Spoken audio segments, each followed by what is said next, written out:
Hello everyone, welcome back to my tutorial series on World Builder wiring. And today I'm going to be talking about just simple things you can power with wiring and wiring systems. So first, I'm going to get these all out of the way. These are all things that can be powered with wiring. This isn't all of them, this is just a lot of them. And yeah, so I'm going to get I'm going to get started right here with the command block, which is basically just talking in chat using chat commands. So, if I were to do fly me, obviously that makes me fly, and I could put in fly I am potato tot, which is, my username up here. If I put that in here, it would make me fly. And so also, just for convenience sake, the gray ones are buttons and the black ones are switches. Basically, the difference between those is that switches stay powered until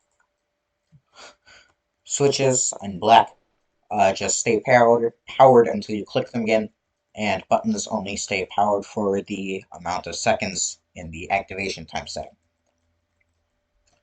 Anyways, this right here being a command block will power for power, and it'll do the command, which is shout hello, which is just the default command whenever you place on a command block, but basically that's what the command block does.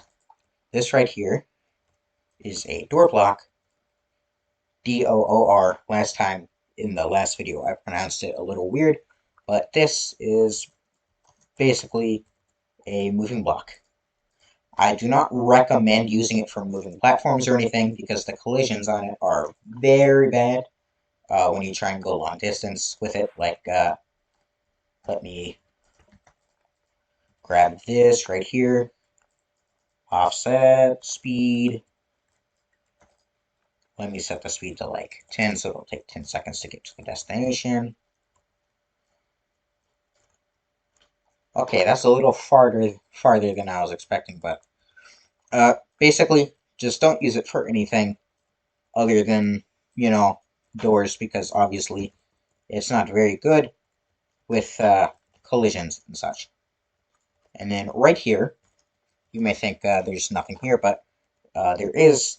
These are toggle blocks, specifically toggle blocks and toggle wedges, right here, these two. And they are pretty much exactly what you would expect. They only show up when powered. And also, just a quick notice, if you put an attribute on it like, I don't know, damage on it. Oh, wow, that's fast. Okay. Uh, but yeah, if you put an attribute on that, it will still uh, work whenever you go in it or where it would be. So just be mindful of that. If you're looking for something like that, I would recommend using a door block for that kind of thing. But anyways, the next one up is the Firework Launcher, which I accidentally powered earlier, which is pretty basic. All it does is send up a firework. Yeah. And the next one is a Conveyor Belt, not to be confused with a conveyor block, which would be in the functional block section. There's a difference in the form that this does not need to be powered, and this does. Apparently I didn't have that hooked up. Anyway, yeah, that's the conveyor belt block. This right here is a countdown block, which is actually one of the few things that can be wired both ways. And I'm actually going to grab a door block right here for demonstration, which I probably should have done before. But. And then if I go into the countdown block, into time 6 seconds, and now, it'll start the countdown, and when the countdown is over, it will power the output, which is it's a very useful block, and yeah, and it will not stop being powered until the countdown itself is no longer powered. And then if you power it again, it'll start the countdown over. Pretty cool. Next up is some of the dangerous stuff.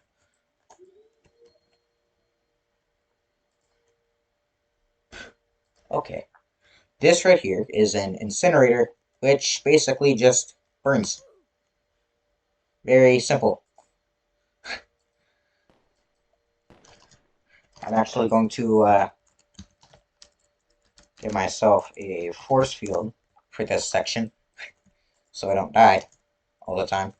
This is a moving spike. Whenever it's powered, it'll go up or down, depending on whether or not it is powered, and you can change the damage setting. That's about it for the moving spike block. This right here is an explosive block. It's pretty basic. You just explode it, and you can change the radius and the damage of the explosive, which is also a very useful block. You can remove all the damage from it and just use it for simple, just animation type stuff as a particle effect. Yeah, and then this one right here is a flamethrower, which is the incinerator, but smaller. This one, actually, never mind. On neither of them, you can't change the damage. So, and this one is a Tesla coil, which basically shocks you, and you can change the damage and the lightning color and the light color that comes off of the lightning, which is really cool. It's you can also change the range of it. So if I'm right, and I change the range, and yeah. And then you can also, like the repeater gate, you can choose whether or not you want it to require power. Alright, now on to the next part, which I've got this quick little demonstration set up for. This is a system, which I know looks very confusing, but by the way, systems, that's not an official term. That was something I came up with basically just to explain, like, just big things of wiring stuff. But basically, a system is a group of wiring blocks that are wired together to perform a certain task. So, like a randomizer, the point of a randomizer system is to generate a random number. I might actually need to stop the recording here in a moment. Anyways, so this system performs the task of creating a little obstacle course for you to perform using toggle blocks, repeaters, command blocks, firework launchers, and a player sensor. And I'll teach about player sensors whenever I teach about input, which I probably should have taught before I taught about systems and output blocks, but oh well. Anyways, this little switch right here powers the whole system. And as you can see, if I go right here, it says you win and sets off the firework launchers. And I'll quickly go through the system just because I can. So this switch right here powers this command block and this repeater. And basically, this command block says begin, at the top of the screen. And this one powers pretty much everything else.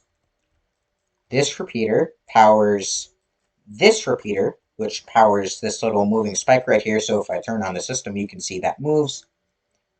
And this repeater also powers these toggle blocks. And you only have... Wait, what? Is that not going? I don't know. But, yeah, after 15 seconds, they will disappear for 10 seconds, basically. And you can go back and just do it again, I guess. Anyways, These are toggle blocks, as you can see, that get powered by this repeater right here. And, but yeah. And then, I'm sorry I'm bad at explaining this, but as you can see, it disappeared for a little while and came back. But, this player sensor right here sets off this firework launcher, this other firework launcher, this firework launcher, and it also sets off this command block right here, which says you win. Which is a very simple system compared to a lot of big systems that big wiring creators and world builders use. Like, and by the way, systems can range from being as small as, like, I don't know, I guess a simple door system, to a literally powering the entire game. Systems are like folders, I guess, on your computer. They have different directories, and you can keep making folders inside of folders, and they're all still folders, if that makes sense.